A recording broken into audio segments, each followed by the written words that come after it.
Salut tout le monde, j'espère que vous allez bien. On se retrouve, oui, pour une vidéo sur WWE SmackDown. Et oui, on se rapproche.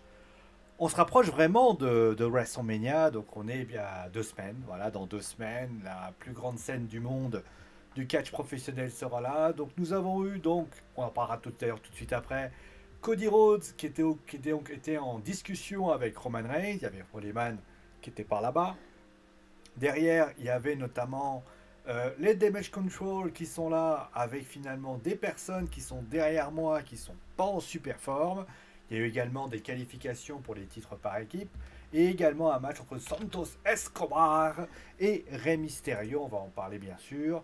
Contrairement aux vidéos précédentes, pardon, j'ai décidé voilà, de faire un nouveau petit système. Voilà, j'ai changé un peu l'ordonnancement. Là, on va pas faire l'ordre finalement du match, des matchs. On va tout simplement s'intéresser à ce qui a été le plus intéressant. Et puis on va descendre au fur et à mesure. Parce que vous doutez bien que de savoir ce qui s'est passé entre les Street Profits et voyez à quel point je les ai oubliés, et les After of Pain. Je vais pas dire que ça vous a pas intéressé, mais c'était tout comme. Voilà, tout simplement. Bon allez, on commence tout de suite avec le vif du sujet. On va commencer tout de suite avec, bien évidemment, cette discussion que nous avons eue. On va baisser en tout petit, comme ça vous pourrez voir concrètement ce qui s'est passé. Alors, nous avons eu une petite discussion entre Cody Rhodes et Roman Reigns. Alors, au début, il n'y avait pas les participants qui sont donc ceux qui sont là, puisque au début, bah, ça discute. Voilà, ça discute tout simplement.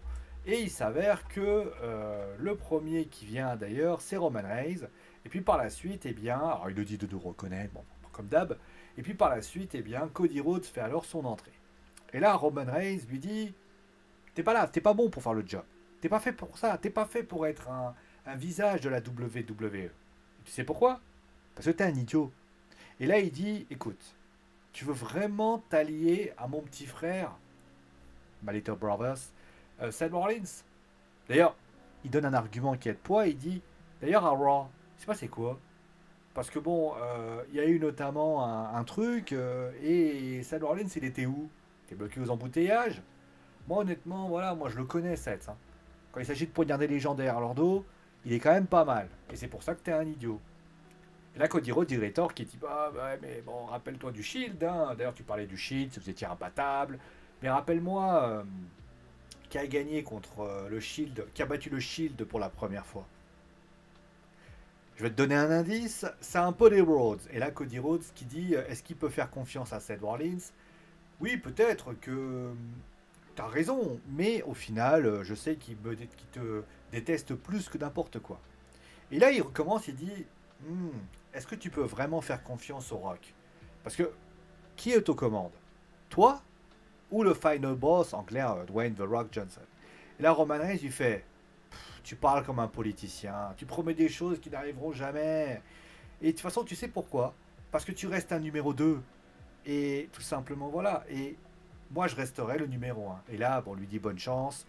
Et il dit notamment que, oui, je suis peut-être le numéro 2, mais en tout cas, je serai V1 pour ainsi dire. Donc là, à ce moment-là, on va finir avec ce qui s'est passé après. À ce moment-là, Cody Rhodes veut serrer la main de Roman Reigns. Et puis par la suite, eh bien, il voit Solo Sikoa et Jimmy Uso apparaître. Et puis par la suite, eh bien, on a Jey Uso et Seth Rollins qui vient pour prêter main forte, tout simplement, à son ami et frère Cody Rhodes. Alors, qu'est-ce que j'en ai pensé finalement, eh bien, de ce segment? Bah, on avait une discussion. Moi, je me suis dit, en fait, je vais vous mettre un peu dans l'état d'esprit que j'avais. Je n'avais aucun état d'esprit particulier pour ce qu'il s'agit de savoir ce qui allait se passer. Moi, j'ai vu le duel entre Cody Rhodes et Roman Reigns. C'était la première fois que les deux se confrontaient, alors, on va dire en un contre un. Et au final, bah, qu'est-ce qu'on a découvert? Que Seth Rollins peut le trahir et que le Rock est pas fiable. Et qu'à un moment donné, on ne sait pas qui est vraiment le chef de la Bloodline. Ça fait un peu léger quand même. Je veux dire, à un moment donné, j'ai aucune matière pour me donner envie de regarder ce show et de me dire, voilà. Parce que là, on a Cody Rhodes et on a Roman Reigns.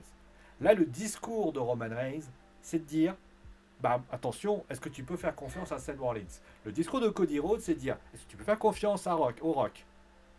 Donc en fait, j'ai envie de te poser la question, faire confiance, d'accord? Mais ça a servi à quoi en fait? Parce qu'au final, on est bien d'accord que dans ce match par équipe qui va avoir lieu à WrestleMania Day One, de toute manière, le lendemain, eh bien, Seth Rollins aura défié Drew McIntyre, donc il n'aura pas fait un heel turn. Et de l'autre côté, eh bien, le Rock, s'il perd, n'aura en aucun cas fait quoi que ce soit. Donc j'ai envie de dire, à quoi bon? Moi, j'aurais préféré d'ailleurs que, eh bien, on aille dans les hautes sphères en disant, tu vois, Roman, en disant tout simplement, quel était, entre guillemets, pourquoi il est aussi corporate, Roman Reigns. Ça aurait été intéressant. Pourquoi il est tellement corporate? Est-ce que c'est pas le fait que le Rock soit pas forcément un mec, mais est-ce que c'est parce que on se dit, bah tiens, c'est quelqu'un qui, dans cette histoire, est quand même assez corporate, donc forcément, voilà, ce qui aurait pu être notamment le fameux You Sold Out, ce qui aurait été très intéressant. On a rappelé notamment que The Authority aurait été là. Et là, Cody Rhodes aurait très bien pu dire, moi je suis fan d'un gars qui s'appelle Triple H. Oui, on a eu notamment des différends il y a quelques années, mais je le respecte en tant qu'homme, je le respecte en tant qu'individu, et à la limite même à deux doigts de le dire, je suis là pour lui, je suis un Triple H guy, comme toi tu es certainement, ou je ne sais pas, mais là, la discussion qui a eu lieu, qui disait ouvertement, bah écoutez les gars, vous avez... Non, c'est trop... je vais être méchant, hein. C'est totalement... ça apporte rien ce speech. Aujourd'hui, vous voyez ce speech. Qu'est-ce que vous avez appris de plus? Qu'est-ce que vous avez appris de plus? Que la Bloodline ne tient pas ses promesses? Vous le saviez déjà. À la limite, le Rock, est-ce qu'il va trahir? Est-ce que Seth Rollins ou le Rock va trahir? On en parle depuis des semaines. Qu'est-ce que tu as à plus à raconter? Dire tout simplement que tu resteras un éternel numéro 2? Ouais, et d'ailleurs, j'ai envie de te dire, pourquoi tu ne parles même pas de l'enjeu? Je rappelle que si Cody Rhodes perd, eh bien, il n'aura plus jamais le droit à toucher à ce titre universel, ce titre undisputed. Donc j'ai envie de dire, même ça, on n'en a pas parlé. En disant Cody Rhodes, d'ailleurs, ça aurait été intéressant de faire une sorte de signature de contrat. Là, la signature de contrat aurait été judicieux. Pourquoi? Parce que Cody Rhodes, à ce moment-là, Roman Reigns aurait pu rentrer dans sa tête en lui disant, hé hey, mec, tu te rends compte quand même de ce qui se passe. Tu as empêché le Rock d'avoir son match et tu penses sincèrement qu'il va te laisser faire comme ça. Il l'a déjà dit, il fera tout pour... Si tu signes ce contrat et que tu penses arriver à WrestleMania et d'y arriver, tu as tort. Et j'ai envie de vous dire, le discours de Cody Rhodes, là maintenant on va en parler, ce fameux discours qu'il a fait à Raw, qui était un discours assez badass, qui était à charge envers le Rock. Moi, ce qui m'a le plus surpris et qui m'a le plus choqué, c'est le fait que là on le voit, vous ne voyez pas l'image parce qu'il y a l'image en dessous, mais si je rétrécis légèrement l'image, attendez, je vais vous la faire. Si vous enlevez, là, je vais la décaler légèrement, attendez, je vais la mettre au-dessus, voilà, tout simplement. On voit une main. C'est-à-dire que à un moment donné, c'est ce que je disais notamment. Putain, si je réduis un peu, vous la voyez un peu. Si, ce que je veux dire, attendez, si je la mets là, vous la voyez normalement. Voilà, très bien. Ce que je veux dire par là, c'est que là, dans cette image-là, qu'est-ce qui pose problème? On a un lutteur, c'est ce que je l'ai expliqué. Si Cody Rhodes va devenir le nouveau John Cena, bah, il faut nous l'expliquer, parce que Cody Rhodes est littéralement l'homme le plus fair-play de toute la planète. C'est le face par excellence. Mais moi, ce que j'ai du mal à comprendre, c'est que quand John Cena faisait ça, il passait pour le couillon de service. Et là, bah non, parce que là, c'est pas... Je rappelle pour information que John Cena est un excellent lutteur, sauf qu'on lui a attaqué la gimmick de Hulk Hogan. Donc à un moment donné, bah c'est ce qui se passe. Cody Rhodes, en plus d'ailleurs, même son surnom a plus vraiment d'intérêt. The American Nightmare, le cauchemar américain. Pensez réellement qu'il me fait cauchemarder en faisant comme ça? Alors vous allez me dire, oui, mais parce qu'il n'est pas heel, sinon il n'aurait pas été comme ça. Ouais, ok, tout le monde voulait Cody, ok. Mais pourquoi aujourd'hui, quand je vois ça, je me dis Cody est crédible? Ok, il y aurait... Enlevez le Rock, d'accord? Enlevez le Rock. Parce que le Rock aurait dû affronter Roman Reigns à WrestleMania. Affronter Roman Reigns à WrestleMania. Vous le remplacez par un Kevin Owens. Vous le remplacez par n'importe quel lutteur. LA Knight, AJ Styles, Drew McIntyre, il y en a plein d'autres. Jimmy Jey Uso, qui a déjà été défié d'ailleurs. On peut citer plein d'autres. Je vais vous poser une question. Est-ce que vous pensez sincèrement que Cody Rhodes tiendrait la cadence? Moi, je vois Cody, je me dis, ouais, mais c'est sans plus, quoi. C'est un personnage qui est banal. Honnêtement, je suis désolé. C'est un personnage trop lisse, trop qui manque un peu de quelque chose. Alors oui, in-ring, il est très bon. Mix skill, c'est intéressant. Mais il me faut plus. Moi, je veux un Cody Rhodes qui me vend du rêve en arrêtant de chouiner quand on parle de sa maman, qu'à un moment donné, il se permet un moment... Non, ça va pas. Moi, honnêtement, alors peut-être que les fans adorent parce que c'est Cody Rhodes, parce que ils veulent qu'il finisse son histoire. Mais moi, honnêtement, un jour, je ferai un fantasy booking, je le dis, sur ce qui aurait dû arriver dans cette rivalité. Parce que je suis sincèrement désolé. Quand je vois cette rivalité, je me dis, c'est quand même triste de voir ce qui s'est passé. Voilà. Après, quand je suis... après, c'est comme ça. Donc voilà. Bon, après, certains vont me dire, oui, mais si... est-ce que ça veut dire pour autant que le match sera nul? Non. Moi, en fait, moi, ce que je dis, c'est que la route vers WrestleMania qui a lieu entre ces deux-là, même ces quatre-là, puisque Seth Rollins et Seth Rollins et le Rock sont là, je suis désolé, dans cette histoire-là, bah, c'est quand même assez complexe. Et c'est tellement le bordel qu'au final, bah, j'ai eu tort quand même d'avoir raison. Enfin, j'ai eu tort de croire que j'aurais pu ne pas avoir raison. Voilà. Bon, on va passer maintenant. Il y avait un match, donc un match entre, donc vous voyez un petit peu l'après-match, mais là c'est un match entre, donc il y avait Naomi qui faisait face à Io Sky. Le match était cool, voilà, le match était assez cool, le match était sympa. Franchement, moi j'ai passé un bon moment avec Naomi qui nous a offert une très bonne prestation. Après, bon, ça s'est relativement calmé. On a vu que Bailey a été attaquée dans les coulisses également, donc elle n'a pas pu intervenir. Et puis par la suite, eh bien, d'ailleurs, ceux qui pensent Azuka qui, a priori, semble remis, puisqu'elle a l'air d'avoir fait son Green Mist, donc elle est en train d'attaquer progressivement Naomi, qui est en équipe avec Bianca Belair. Moi, tout ce que je peux dire, c'est que je pense que cette attaque qui a eu lieu notamment à SmackDown a pour objectif d'un Bianca Belair Naomi contre les Kabuki Warriors. J'aurais du mal à comprendre pourquoi ils n'ont pas fait ça. Après, je peux me tromper, mais en tout cas, voilà ce qu'il en est. En tout cas, la domination des Damage Control ne fait qu'augmenter. C'est vrai on a rarement vu une faction aussi dominante. Bailey est complètement écrasée. Après, j'aime beaucoup le comportement de Bianca Belair qui se dit dans sa tête, mais ouais, bah, enfin, Naomi, tu lui fais confiance. Mais je te rappelle pour ton information personnelle que durant des années, elle a été odieuse avec tout le monde. Mais moi, ce que j'ai envie de dire, c'est est-ce qu'il n'aurait pas fallu accentuer tout ça? Encore une fois, Bianca Belair qui fait pas confiance à Bailey, pourquoi pas? Mais à la limite, Naomi, elle aurait très bien pu faire tampon. Genre justement, Bailey qui se trouve sur le ring. Bianca, d'ailleurs, il y a une petite segment de coulisses qui était quand même assez intéressant, mais on aurait dû poser les bails et concrètement mettre les choses en place. En disant, voilà, à Bianca, bah écoutez, Bianca, Bailey, justement, c'est quoi le passif, etc. Un peu de perso n'a jamais fait mal à personne. Et c'est vrai que là, c'est quelque chose. Après, bon, c'est pas le pire truc que j'ai vu, donc c'était assez cool. On va parler maintenant de Santos Escobar qui faisait donc face à Rey Mysterio. Alors, le match était cool. Pareil, le match était cool. Le match était de bonne qualité aussi, on va le rappeler. Moi, j'ai pris beaucoup de plaisir à suivre un match de cette qualité, honnêtement. De toute façon, Rey Mysterio, Santos Escobar, c'était évident que le match allait être bon. Rey a du beau reste. Santos m'a livré une prestation. Un 619 porté par Santos Escobar, ça quand même, ça vaut son pesant de cacahuètes.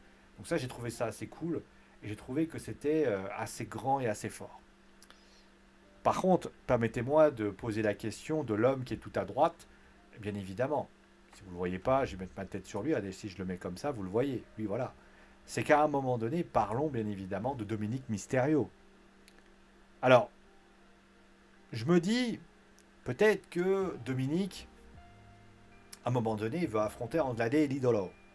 Il faut ce qu'on appelle un modus operandi. Autrement dit, il faut une raison. Et donc à ce moment-là, Rey Mysterio, bah, concrètement dans cette histoire, serait littéralement la cause qui fait que Dominique va affronter pardon, Andrade et Idolo.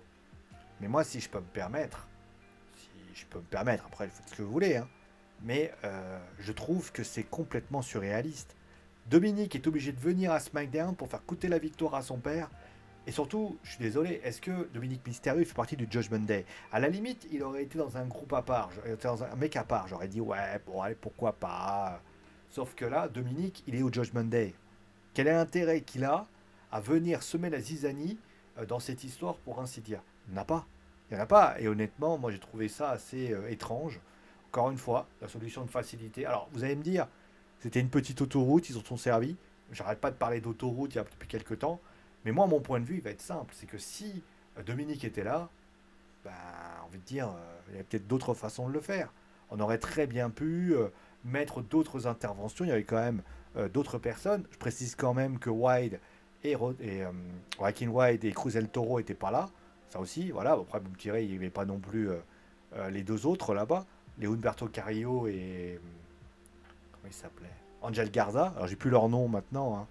Mais honnêtement, je trouve pas ça terrible. Après, le match en lui-même est quand même plutôt bon.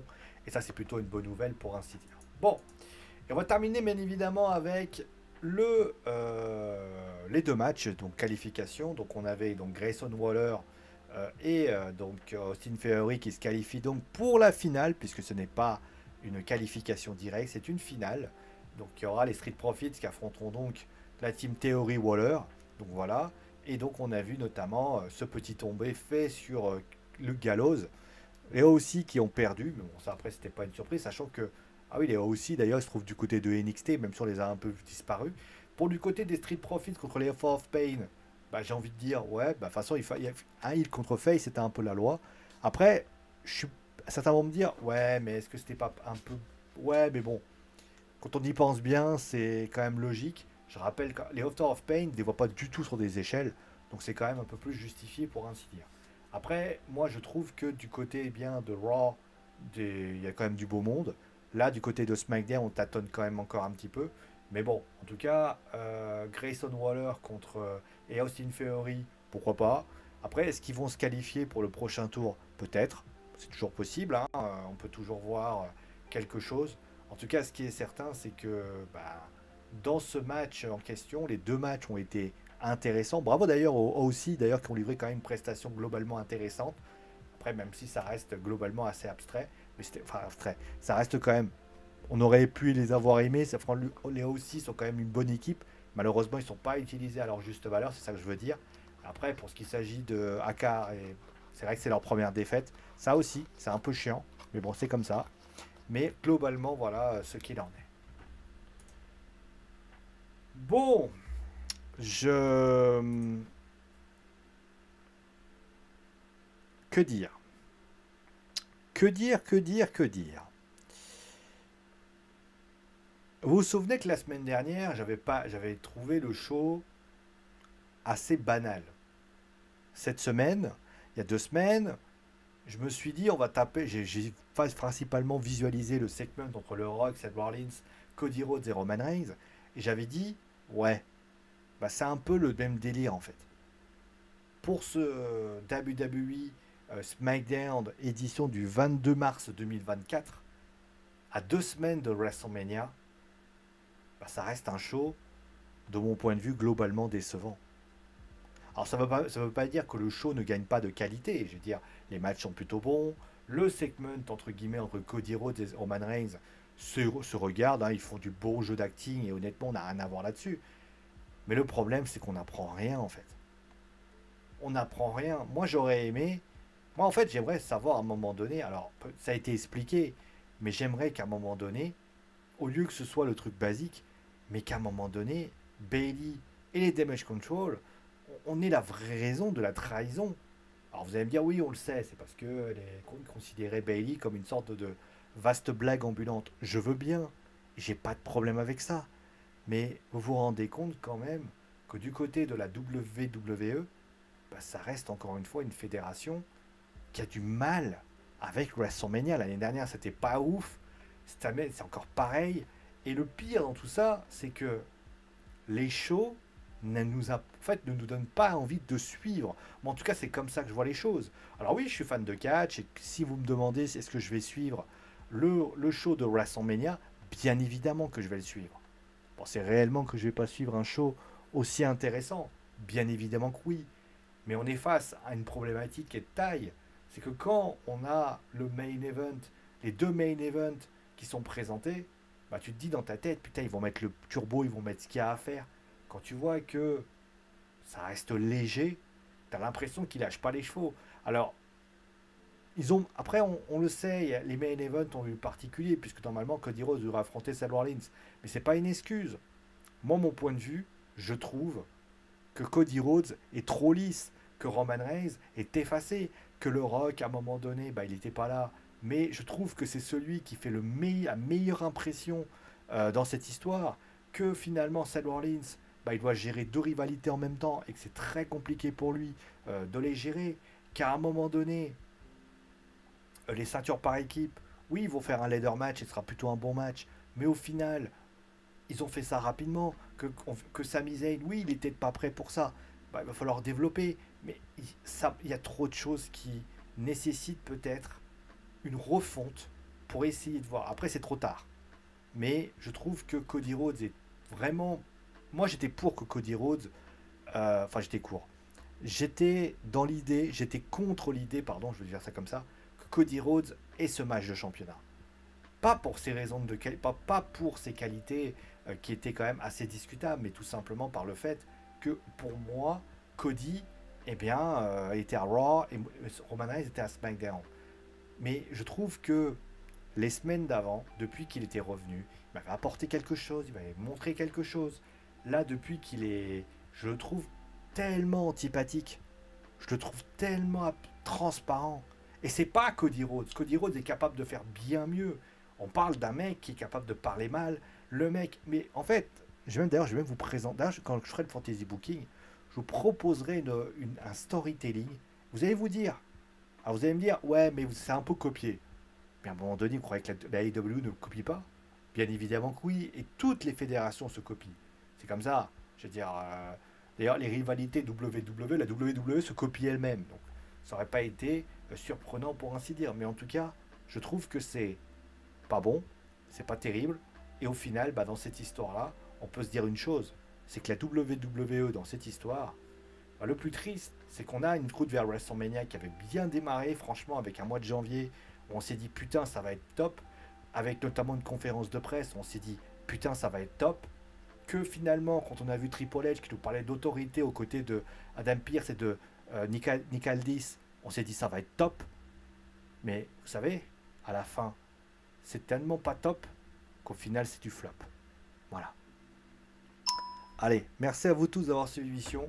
Portez-vous bien et ciao les amis.